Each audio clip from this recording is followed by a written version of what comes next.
एक गांव में एक आलसी लड़का रहता था। उसका नाम रामू था।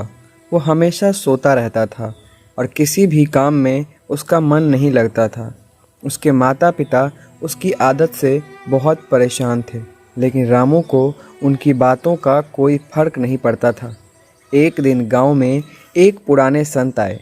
गांव वाले उनके पास अपनी समस्याओं का समाधान के लिए गए। रामू ने सोचा, क्यों न संत से उसकी आलसी आदतों के बारे में पूछा जाए। उसने संत से कहा, मैं हमेशा आलसी रहता हूँ और मुझे कुछ करने की इच्छा भी नहीं होती। मुझे क्या करना चाहिए? संत ने मुस्कुराते हुए कहा, एक बार खेत में एक बीज गिरा। वो बीज तुम्हारी तरह आलसी था, लेकिन एक दिन उसे एहसास हुआ कि अगर उसने अपने बीज को बोया और उसकी देखभाल की तो वो एक दिन एक बड़ा पेड़ बन सकता है। अगर वो आलसी रहेगा तो वो कभी पेड़ नहीं बन सकता था।